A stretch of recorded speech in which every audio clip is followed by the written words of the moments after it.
So again, I thought you might like some cheap and cheerful stuff to make while you're laid off college.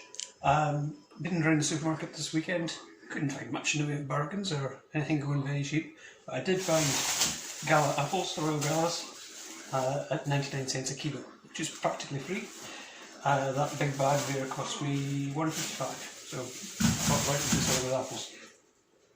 All the rest of the stuff you need is a bit of butter, not a whole lot, just a little bit, flour, and I just raided the cupboard there to find out what I've got, and some soft brown sugar, it's been there for a long time, some walnuts, possibly even longer, raisins, I can't remember why or indeed when I bought these things, but they've been lying in the cupboard for a long time, so you can see that.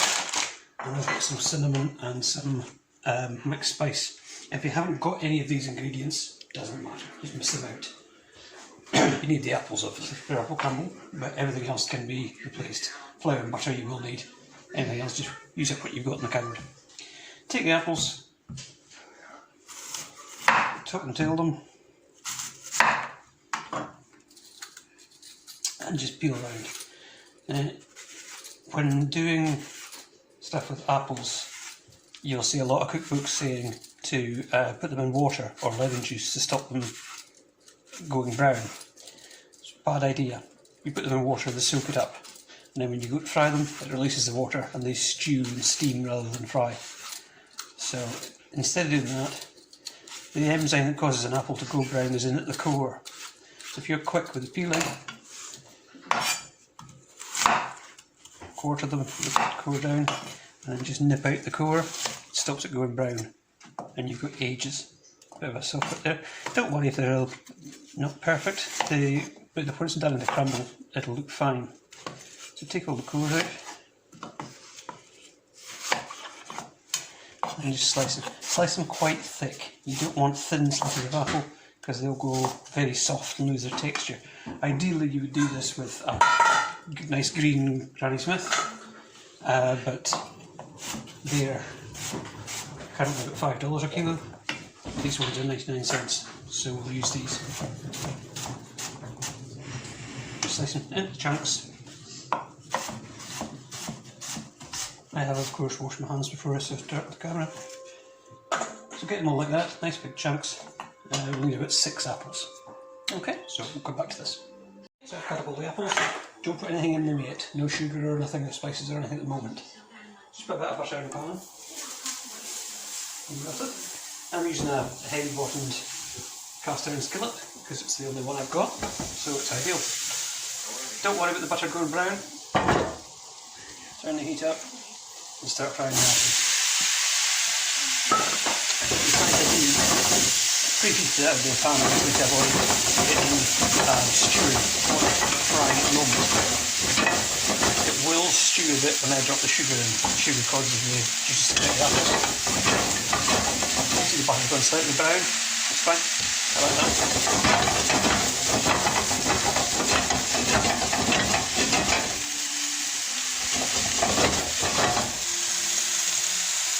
Just getting cooking gently.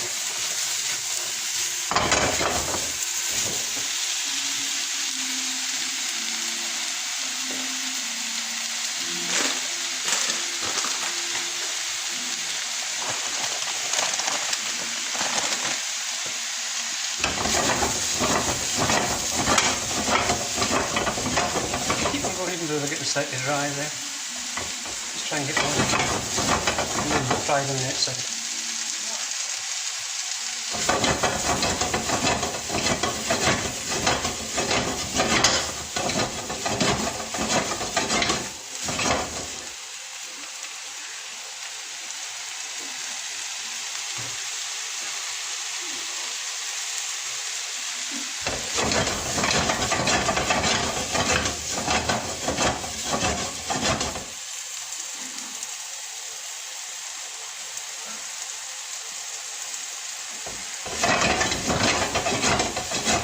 As I said, red apples like Galas tend to have a very high water content, so when they fry they tend to go soft very quickly. So you're really just getting the colour onto the fractional colour, the melted butter, and just start the cooking. Granny Smiths are superior, but at the moment much more expensive. So you can See, it's starting to cook now, starting to soften up a little bit. I'll give them a few more minutes. Be cooking for a minute or two, just to start with colouring them. A little bit of softening, a little bit of cinnamon, natural complement to apples. Put some more into the crumble topping as well. And I can add some raisins just now. We'll put with some of them because I have no idea why I bought them. And at this point we'll add some of the sugar. Well, all the sugar from the brown sugar, caster sugar, or standard sugar would work just as well. You could probably manage with icing sugar if you wanted. So sprinkle a bit of sugar on the top. No weighing or measuring anything in crumble. As soon as the sugar hits the apples, it starts to take the juices out of them and they'll make their own little sauce.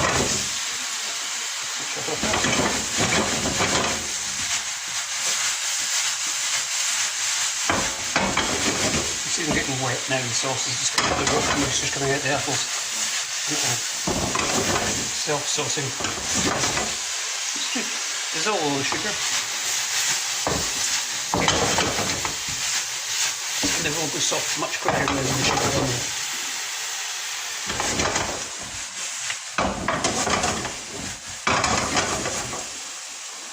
And that's the base pretty much done. Okay, so that's the apples cooked. Raisins and cinnamon brown sugar. Put it in a tray, flatten it down, and that's your base done. It will of course cook again when the topping goes on, but in the meantime that's ready. That can cool down a bit and we'll come back and make the topping in a little while. Okay, so we'll make the topping. All crumble is basically a half-made pastry or a half-made cake. All we're going to do is get some flour, just plain flour, add a good bit of brown sugar,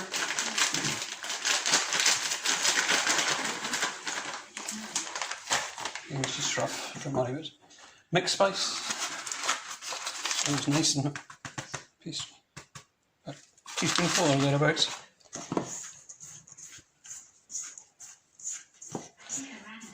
Rub the sugar in. Brown sugar tends to sit in lumps, so you rub it in a bit. That's fine. And because the butter's just out of the fridge, I'll grate it in. So just take a grater. And you'll need about 100 grams or so of butter. As long as you've got about, same as you would for pastry, but twice as much flour as you have butter. And we'll rub that together to make it like a breadcrumby sort of consistency.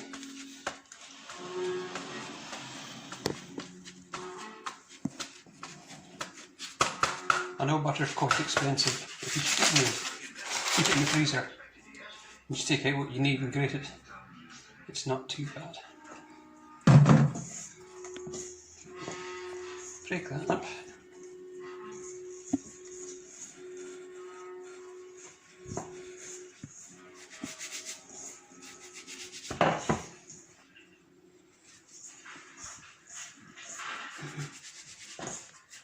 Just rub it with my fingers and onto the floor.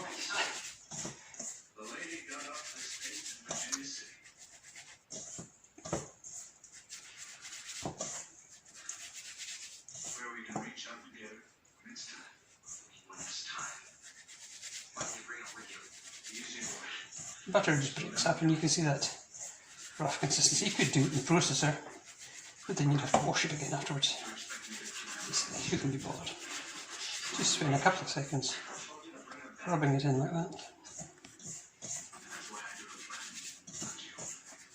And you can put all sorts into the toppings. I've got some walnuts there that will go into it.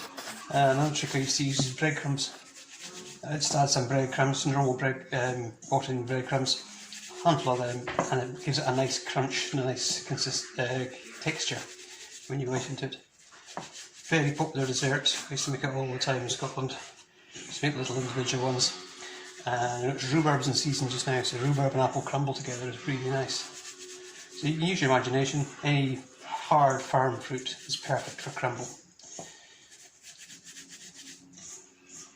So that's what I'm looking for, that slightly roughened consistency. I'll break it in that bit as well.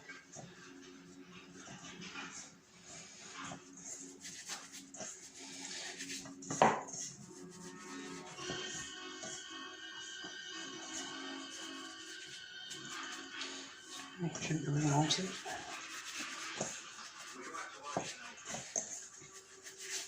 You could put in a bit more cinnamon in there if you want, but we've got cinnamon in the apples and mixed spice in the crumbles, that's probably enough. Spices. Okay, so the last thing I'll put in is the walnuts. Don't know how long they've been in the pantry for, quite a while. Just give them a quick chop over.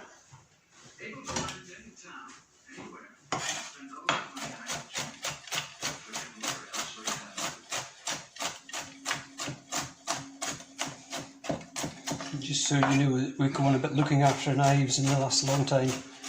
I've had this one since 1995, which is probably longer than a lot of you have been alive. And it still works very well. Okay, so all that's going in as well. Mix them through for an extra bit of texture and crunch. Back at the apples.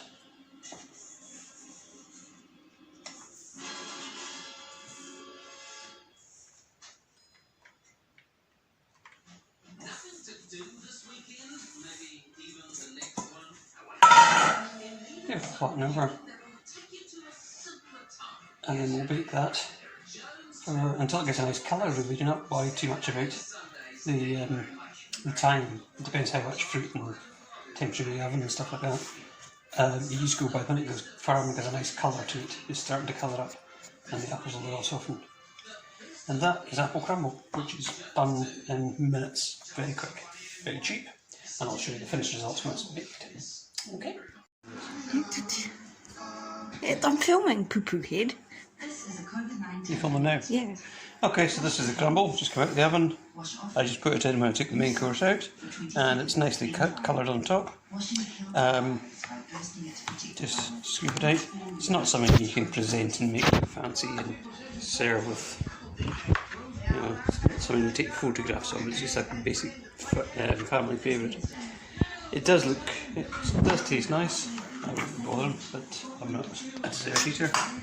And it costs less to make than the ice cream we're going to have with it. So it's a real bargain. Okay. Apple crumble. And as I said, you can make it with all sorts of different fruit, put in all sorts of different flavours, experiment with different ways of making it. Every chef in the world has his own recipe for crumble, and they'll tell you it's the only way to make crumble. They're all wrong. This is the right way to do it. My way. Okay, so enjoy and post photographs of what you make.